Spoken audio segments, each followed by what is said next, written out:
Le podcast L'argent fait le bonheur a été imaginé avec Yomoni. Yomoni, c'est la solution qui permet d'investir son argent en toute simplicité. Et en toute transparence. Depuis maintenant 6 ans, Yomoni révolutionne le monde de l'épargne et propose des placements efficaces à tous ceux qui veulent ouvrir des PEA, des PER et des assurances-vie sans avoir à s'en occuper. Parce que votre argent peut faire le bonheur, le vôtre et celui des autres. Ma première paye, c'était lorsque j'ai eu mon CDI, mon premier job en tant que commercial au sein d'une entreprise qui s'appelle Tarvel. Et mon premier rêve, c'était de pouvoir me meubler. À l'époque, je gagnais à peine plus que le SMIC. Et j'étais tellement fière de gagner cet argent, d'être libre de pouvoir le dépenser pour m'équiper. J'avais acheté un canapé, j'avais acheté une bibliothèque, une table pour recevoir du monde, une cuisine, un frigo, une machine à laver et une gazinière.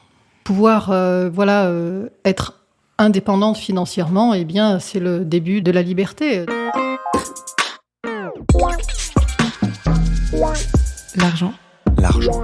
L'argent. L'argent. Et qu'est-ce que vous en feriez ? Le bonheur. Le bonheur. L'argent Fait. L'argent fait le bonheur. Bonjour à tous et bienvenue dans L'argent fait le bonheur. Pour ce deuxième épisode, direction une banlieue populaire de Lyon, à Vaux-en-Velin, plus exactement au numéro 38 de l'avenue du 8 mai 1945. À première vue, ce qui se tient là n'est rien d'autre qu'un banal pavillon, avec son portail comme des barreaux de prison, son toit en tuiles, son entrée au bout d'un escalier étroit, et sa peinture blanche qui n'est plus très blanche. À première vue donc. En réalité, voici le siège d'une entreprise tout à fait florissante, un genre de licorne de quartier même, comme on appelle les boîtes qui montent. Tenez-vous bien, avec plus de 4 millions d'euros de chiffre d'affaires par an, Ubique est l'un des principaux leaders sur le marché du nettoyage de graffiti et de la rénovation de mobilier urbain. Une réussite derrière laquelle se trouve une entrepreneuse qui s'est faite absolument toute seule, Maria Lamier-Coulon. Vous allez l'entendre, celle qui est originaire de la Duchère, un autre quartier défavorisé lyonnais, a développé peu à peu son business en réinvestissant patiemment, avec du flair, chaque euro qu'elle a d'abord gagné. Surtout, elle s'est mise bille en tête de faire d'Ubique une entreprise à la pointe en matière d'innovation sociale. Avec Maria Lamier-Coulon, les profits servent le bien-être des travailleurs et vice-versa. Pour L'argent fait le bonheur, Maria Lamier-Coulon raconte son histoire et tous les sous qui vont avec. L'argent fait le bonheur. Je n'étais pas prédestinée à créer une entreprise. Je n'aurais jamais imaginé, en tout cas dans mon éducation et dans ma culture, d'où je viens, je n'étais pas destinée à créer une entreprise. C'est un concours de circonstances. Après mon bac+2 commercial, je voulais faire école de commerce. Et la vie a été tellement difficile que j'ai décidé d'être vite autonome financièrement pour pouvoir être libre. Quand on est issu d'une famille modeste, on a besoin d'argent. Et quand on a besoin d'argent, on ne peut pas poursuivre les études, c'est compliqué. J'habite dans un quartier défavorisé, le quartier de Saint-Fond, l'Arsenal. Et c'est vrai que sur mon CV, au départ, quand je cherche un emploi, je ne trouve pas. Et là, je suis accompagnée par la mission locale qui me prend en main en disant « Ne t'inquiète pas, on va t'aider à trouver le job que tu mérites ». Et puis, rapidement, il me trouve un job, une mission particulière qui consistait à travailler dans une entreprise d'insertion. Et là, je dis à l'émission locale, mais vous comprenez, avec un bac+2, je devrais normalement travailler dans une entreprise classique. Et on me dit, mais t'inquiète pas, tu dois prendre ce premier job, tu verras, et derrière, d'autres portes vont s'ouvrir. Et au bout d'un an d'activité, je me fais remarquer par une entreprise d'espace vert qui voulait diversifier son activité dans le nettoyage des tags.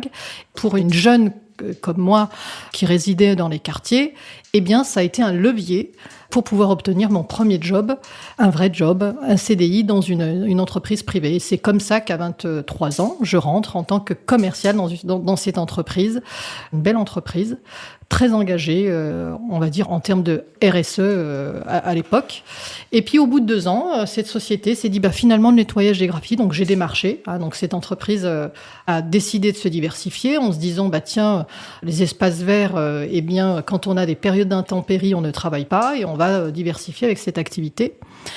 Et au bout de 2 ans, elle se recentre, elle se dit, c'est pas vraiment notre métier de nettoyer des graffitis sur des façades. Et donc, elle m'annonce, au bout de 2 ans, l'arrêt de l'activité. Et puis là, moi j'étais très déçue, puisque c'est un petit peu le retour à la case départ. Quand on vient de l'insertion, on est inquiet, on se dit mais qui va bien vouloir de moi ? Et puis j'étais avec un collègue aussi qui était dans la même configuration que moi. Puis je dis qu'est-ce que vous allez en faire ? Et puis l'entreprise, le patron me dit écoutez, rien. À partir du moment où on a décidé d'arrêter, on va arrêter. Et je dis écoutez, ce que je vous propose, c'est de me vendre l'entreprise. Et là, Monsieur Levrat, le PDG de l'entreprise, me dit écoutez, vous êtes tellement audacieuse et vous êtes tellement touchante que je vais vous l'offrir pour 1 euro symbolique. Voilà, et c'est comme ça que la création, le début de l'entrepreneuriat a démarré, on va dire, sur une question d'audace et d'opportunité. Et en effet, il y avait cette rage, on va dire, de réussite. Je suis fille d'émigrés, nous sommes une génération de femmes pionnières. Peut-être que mon énergie et ma force, je la tiens de ces 3 générations de femmes. Ma grand-mère est arrivée dans les années 70. Elle savait ni lire ni écrire. Donc elle a ouvert la voie pendant que ma mère était en Algérie. Elle-même, enseignante dans ce pays, a décidé en effet de venir en France. Et quand elle est arrivée en France, ses diplômes n'ont pas été reconnus. Et puis moi, 3e génération, et c'est vrai que peut-être que je cachais ce rêve au fond de moi, et aussi le fait que maman me dise souvent, voilà, mon rêve, c'est que tu sois institutrice, fonctionnaire, et moi j'avais envie d'autre chose, j'avais envie de casser tout ça, et puis le milieu d'homme m'attirait parce que je trouvais que c'était quelque chose qui allait à l'inverse de mon éducation et de ma culture. Chez nous, les femmes ne sont pas forcément dans les milieux d'hommes. Et moi, je trouvais que c'était un sacré pari de faire à l'inverse de ce que j'avais pu recevoir dans l'éducation. À 25 ans, on est jeune. On n'a pas d'expérience, on n'a pas de crédibilité. Et rapidement, j'ai eu des difficultés financières. Vous savez, quand vous développez un chiffre d'affaires et que vous avez du travail, eh bien, vous avez des périodes de ce qu'on appelle des hausses d'activité, des phases de croissance et des phases de décroissance. Et je n'ai pas su gérer, je pense, les pics de sous-activité. Je n'étais pas bien entourée, mal conseillée. Et c'est ce qui a fait la différence avec mes expériences qui ont suivi. Donc, 2 ans après, j'ai déposé le bilan pour un déficit, à l'époque, de 8 000 francs. Quand on raconte ça, aujourd'hui, je me dis, j'ai largement dépassé les déficits en temps de Covid ou en temps de développement. Eh bien, vous vous rendez compte, le fait de ne pas avoir eu les bons conseils, le bon accompagnement, j'ai déposé le bilan et j'ai eu mon expérience de passer devant un tribunal. Il faut savoir que quand vous déposez le bilan, eh bien, vous passez devant un tribunal de commerce. Voilà, donc ça a été peut-être un traumatisme, mais ça a été aussi une bonne expérience qui m'a fait dire plus jamais, je ne repasserai pas comme quelqu'un de coupable, quelque part, devant le tribunal de commerce. On évalue si vous êtes coupable ou pas coupable d'avoir bien géré votre entreprise. Ma satisfaction en sortant du tribunal, je n'ai pas été interdit de gestion. L'argent fait L'argent fait le bonheur. En 2005, 6 mois à peine après la fermeture de Façade Environnement, Maria Lamier-Coulon a créé Ubique, qui au départ n'était qu'une société de conseil. Et puis bon an mal an, l'entrepreneuse a fini par rencontrer Éric Saguet, le patron d'HTP, leader français du nettoyage de graffiti. Lequel, ça tombait alors à pic, a demandé à Maria Lamier-Coulon de l'aider à investir le marché lyonnais.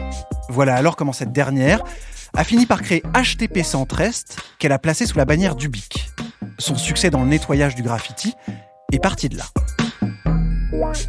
Le fait de m'associer en fait avec cette personne m'a fait dire ça va être une opportunité pour gommer le fait que je sois une femme, que je sois jeune, et je vais apprendre en fait. Je vais apprendre, à défaut d'avoir fait une école de commerce, je vais apprendre avec quelqu'un d'autre comment on gère une entreprise. Très rapidement, lorsque j'ai créé HTP Centre-Est avec monsieur Éric Saguet, donc en 2005, eh bien là, vous avez des espèces, vous savez, les feux verts qui s'allument les uns après les autres. Les banques me faisaient confiance parce que j'étais associée avec monsieur Éric Saguet. Ensuite, des clients comme la ville de Lyon, j'ai pu obtenir mon premier gros marché parce qu'en effet, j'étais associée avec une entreprise qui était présente depuis quelques années. Ce qui a changé les choses dans la configuration par rapport à la première société que j'avais, Façade Environnement, c'est quand j'ai eu un marché récurrent. On appelle ça, dans le cadre des marchés publics, un marché à bon de commande. C'est-à-dire que là, vous avez un contrat pour 4 ans. Ça veut dire que vous avez quasiment la garantie d'avoir du chiffre d'affaires récurrent. Une ville comme la ville de Lyon, ça représente plus de 200 000 m² de nettoyage par an. Donc ça représente à peu près 1 million de chiffre d'affaires par an, en moyenne, de manière régulière, entre 80 et 100 000 euros de chiffre d'affaires par mois. Et là, je venais d'apprendre quelque chose, c'est qu'en effet, lorsque vous avez des marchés récurrents, des marchés à bon de commande, eh bien, ça vous permet d'avoir une sécurité, une récurrence d'activité qui vous permet d'investir et surtout d'embaucher sur du long terme. Et donc là, ça a changé complètement le développement de l'entreprise, parce que le fait d'avoir un marché vous appelle à d'autres marchés. Et le fait d'avoir un marché comme la ville de Lyon, eh bien, c'est une reconnaissance. D'avoir des beaux clients permet de rassurer d'autres clients. C'était le premier marché qui manquait, le premier gros client qui en appelle d'autres. Il y a aussi le fait qu'au niveau des bureaux, vous pouvez aussi changer de bureau. Au départ, j'ai commencé dans un bureau de 50 m². Nous avons dû déménager pas loin de 3-4 fois. Et c'est vrai que j'en avais un petit peu marre d'être nomade. Et j'avais vu ce modèle de Jacques Matera, Brancourse, et j'avais envie de reproduire le modèle d'être propriétaire. Et là, j'aspirais en effet à devenir propriétaire. Et là, je dis, maintenant, la prochaine étape, je veux accéder à la propriété professionnelle. Acheter mon unité de production pour être chez moi. C'est là où j'ai commencé à faire comme tout le monde, comme à titre personnel, contacter des agences immobilières spécialisées dans les biens professionnels. Et donc, j'ai acheté mon premier bien à Vaux-en-Velin. Donc, pour moi, c'était une évidence d'acheter sur mes terres. Alors, au départ, ça s'est fait de manière pas consciente. J'avais besoin, en fait, de revenir à mes racines. La première entreprise qui a permis mon premier job était à Vaux-en-Velin. Et j'avais besoin d'investir à Vaux-en-Velin. Une entreprise de prestation de services est composée de 50% d'humains. Donc forcément, la clé, c'est d'innover, de réinventer. Innovation, c'est réinventer. Ce n'est pas inventer les choses, c'est de réinventer ce qui existe déjà et qui est mal fait. Dans mon management, que j'appelle le management équitable, qui consiste en fait à trouver en permanence l'équilibre entre le bien-être des salariés et la performance de l'entreprise, eh bien les salariés ont compris qu'ils avaient intérêt à avoir un patron qui considère en effet la place des hommes. Et c'est pour ça que je me suis inscrite dans cette démarche d'innovation sociale, parce que souvent on me disait « Oui, mais toi, tu es une femme, ce que tu fais, c'est du social. En fait, tu écoutes beaucoup tes salariés, tu passes un temps de dingue. » Mais il y a 20 ans, en fait, j'étais un peu en avance sur ce qui se passe aujourd'hui, où on parle d'inclusion, d'innovation sociale. Mais à l'époque, c'était une question de survie pour moi, d'existence et de reconnaissance de légitimité.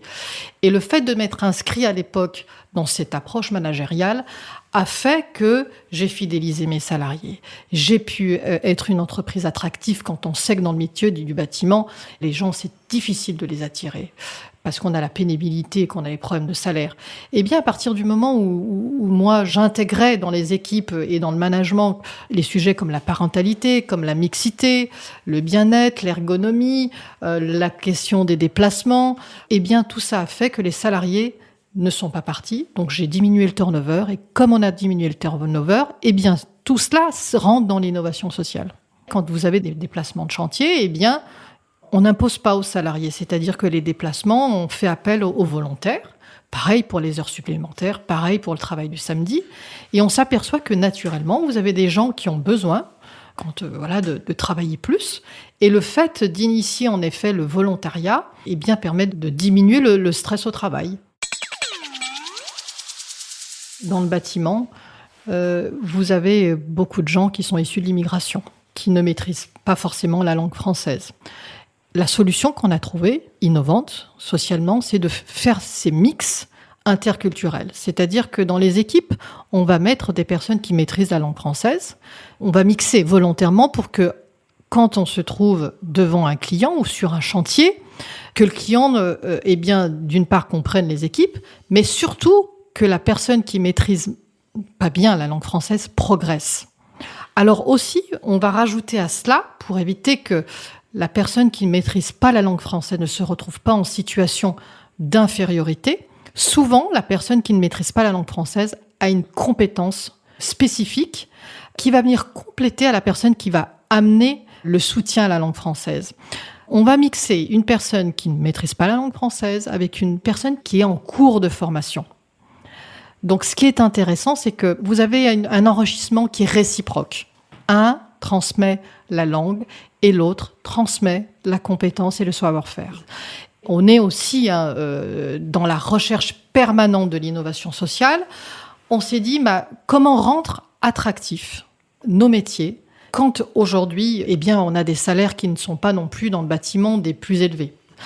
Et le fait de proposer, de dire aux personnes que l'on recrute, vous avez cet avantage-là de travailler de 7h du matin à 15h30 et de pouvoir aller chercher vos enfants à l'école, il faut savoir que ça se traduit en attractivité, parce que ça devient un argument différenciant, un argument autre que le salaire, qui ramène de la qualité de vie au travail, mais aussi à la maison.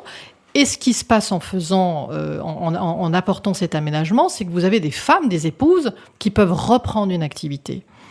Et le cercle vertueux de cet aménagement de travail permet aux épouses de reprendre une activité et donc d'augmenter le pouvoir d'achat de la famille. Dans le monde du bâtiment, il faut savoir qu'il n'y a pas de femmes.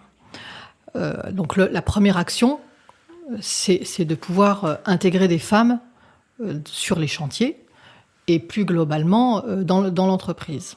Donc ça a été mon premier souhait de recruter sur le terrain. Alors il faut savoir que c'est extrêmement difficile, même si une entreprise aujourd'hui est volontaire, les femmes naturellement ne se positionnent pas sur les chantiers.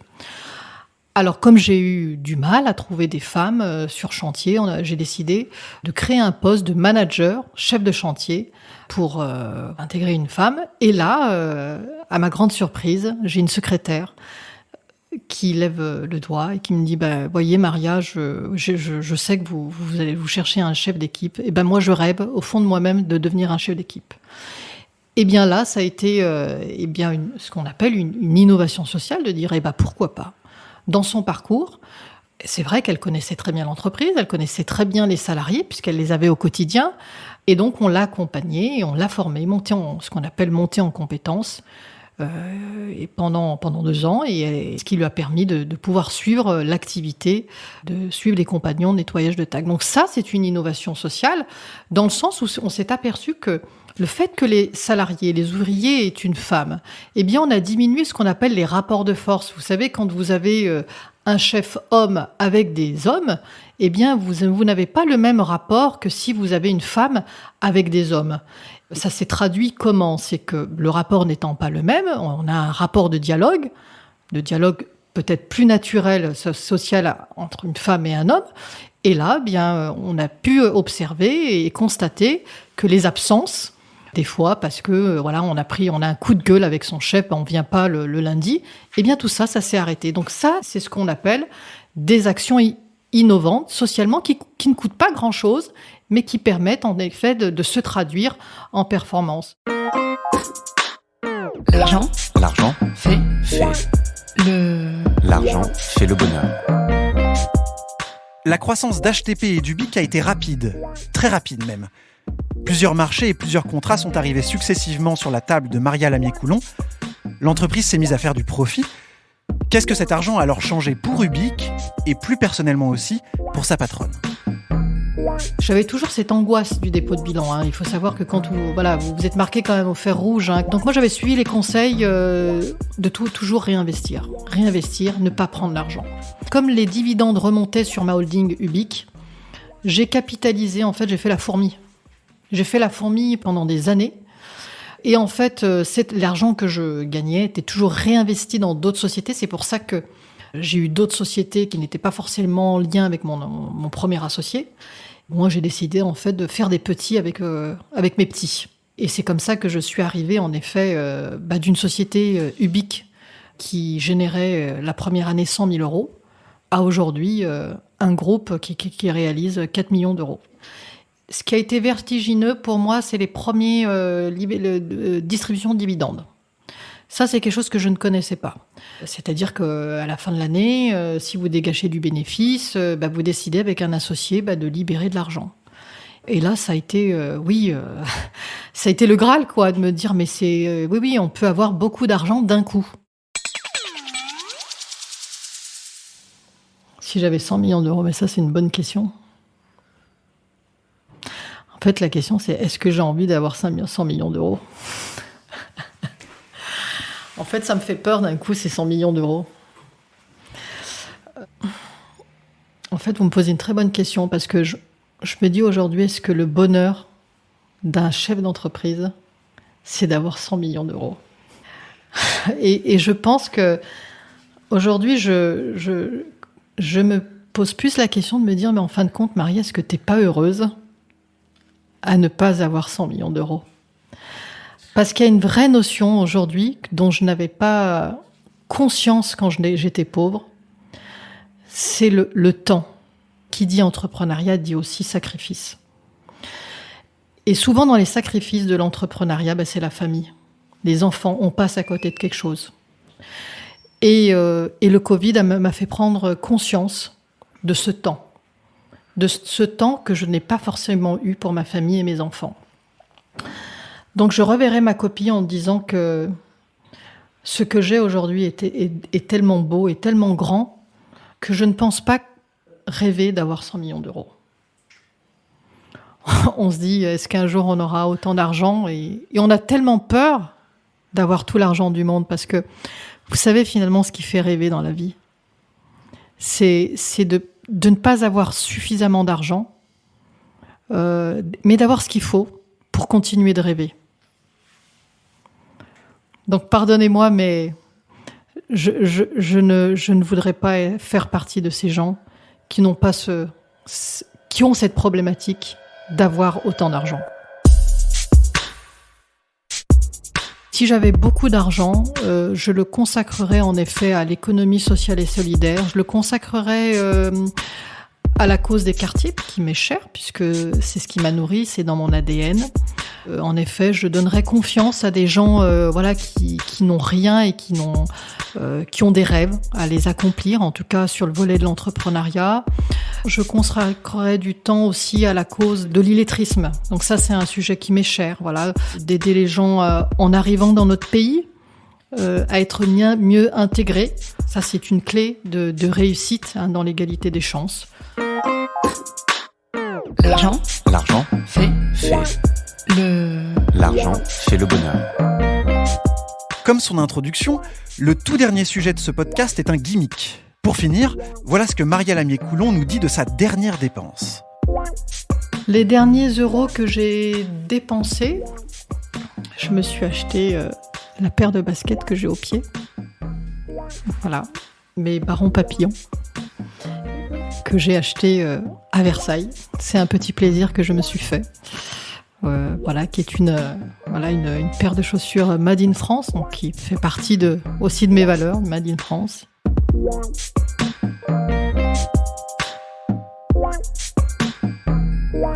Voilà, c'est la fin de cet épisode de L'argent fait le bonheur avec Maria Lamier-Coulon, patronne du BIC. J'espère que celui-ci vous a inspiré, qu'il vous a donné des idées. Je vous remercie de nous avoir écoutés et je vous dis à très vite pour un nouvel épisode de L'argent fait le bonheur.